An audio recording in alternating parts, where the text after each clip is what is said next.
اللہ تعالیٰ سے جب انسان دعا کرتا ہے کہ یا اللہ میرے علم میں اضافہ فرما، تو علم تو اللہ دے دیتا ہے لیکن عمل نہیں ہوتا. تو اس لیے علم کے ساتھ عمل بھی مانگنا چاہیے.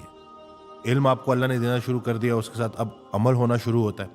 اب شیطان کیا کرتا ہے؟ اب آپ سے وہ اخلاص چھین لیتا ہے کہ علم بھی ہے، عمل بھی ہے اور اخلاص نہیں ہے. اور اخلاص کیسے چھینتا ہے؟ کہ نیکی کا تکبر، نیکی کا دکھاوا، شرک خفی، کہ لوگوں سے داد وصول کرنے کے لیے نیکیاں کرنا شروع کرتا ہے بندہ، کیونکہ اس کو اپنی تعریف اچھی لگنی شروع ہوتی ہے.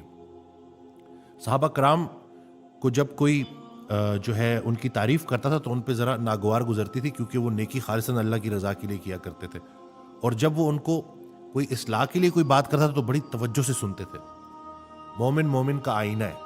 اللہ کی رحمت میں داخل ہونے کا ایک جو سب سے بڑی نشانی ہے نا، کہ انسان کے اوپر اپنی غلطیاں عیاں ہونی شروع ہو جائیں، کہ وہ دیکھے کہ اچھا بھائی واقعی میرے اندر ابھی بڑی اصلاح کی ضرورت ہے. اور کوئی بندہ بھی اگر اس کی اصلاح کے لیے ان کو بات کر رہا ہے، نصیحت کر رہا ہے، خاص طور پہ بڑے، تو وہ توجہ سے سنتا ہے اور اس کے اوپر عمل کرتا ہے. تو آپ جب بھی دیکھیں کہ اللہ تعالیٰ نے آپ کو علم عطا کیا، اس کے ساتھ آپ کا عمل بھی ٹھیک ہو گیا، تو اس کے ساتھ ساتھ اخلاص کا ہونا بڑا ضروری ہے. کہ دو کام کرنا چھوڑ دو، ایک جو دکھا نہیں سکتے اور دوسرا جو دکھانے کے لیے کرتے. یعنی کہ تنہائی میں کیے ہوئے غلطیاں، گناہ کے، جس میں آپ کو پتہ ہے کہ جیسے اشفاق احمد صاحب کی بڑی پیاری بات ہے کہ گناہ کرنے سے پہلے بندہ ادھر ادھر دیکھتا ہے، اوپر نہیں دیکھتا. تو اپنی تنہائی کو کلمہ پڑھانا ہے، اپنی تنہائی کو مومن کرنا ہے. تو ایک تو وہ کام چھوڑ دو جو دکھا نہیں سکتے، ٹھیک ہے، زندگی میں جو ہے آسانی ہو جائے گی، اخلاص آ جائے گا. دوسرا جو کام دکھانے کے لیے کرتے ہو وہ چھوڑ دو، یعنی کہ دکھاوے کے لیے. آج کل سوشل میڈیا کا دور ہے، نیکی کر فیس بک پہ ڈال. انسان تو جب اس نے سانس لینا شروع کر دیا ہے تو اب وہ اپنے اعمال کا جواب دہ ہے.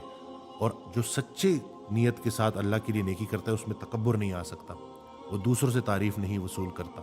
فتح مکہ جب ہوا تو صحابہ کرام پریشان تھے، رو پڑے. تو لوگوں نے پوچھا کہ بھئی آپ کو تو فتح مل گئی، تو آپ پریشان کیوں ہیں، رو کیوں رہے ہیں؟ تو انہوں نے جواب دیا کہ ہمیں ڈر ہے کہ کہیں اللہ نے ہماری دنیاوی کوششوں کا جو محنتیں ہم نے کی اس کا نتیجہ دنیا میں تو نہیں دے دیا. تو یہ ہے آپ کی اس دنیا کی حقیقت، کہ انسان جب اس دنیا کا رہ جاتا ہے نا تو پھر اللہ تعالیٰ اس ملاوٹ کے ذریعے آہستہ آہستہ اس کی زندگی سے تمام برکتیں چھین لیتا ہے. کیا وجہ ہے کہ آج کل انگزائٹی، ڈپریشن اتنی کامن ہوتی جا رہی ہے؟ اس کی وجہ یہی ہے کہ ہم سمجھے نہیں ہیں اسلام کے فلسفے کو. میں نے پہلے بھی ایک ویڈیو میں جو ہے یہ بات کی، مجھے بڑی پیاری لگی تھی کہ یا اللہ مجھے اس دانائی سے بچا جو رونا نہ سکھائے. یعنی کہ ایسی دانائی کہ جو آپ کے دل کو سخت کر دے اور آپ کو لوگوں کا درد محسوس نہ ہو، ایسی دانائی سے پناہ مانگو. یا اللہ مجھے ایسے فلسفے سے بچا جو خوش ہونا نہ سکھائے. اگر آپ کا جو بھی فلسفہ ہے وہ آپ کی زندگی میں آپ کو خوش نہیں کر رہا، آپ اللہ کا شکر نہیں ادا کریں، تو ایسے فلسفے سے بھی جان چھڑائیں. ایسا فلسفہ صرف اور صرف بربادی ہے. اور یا اللہ مجھے ایسی عظمت سے بچا جو جھکنا نہ سکھا.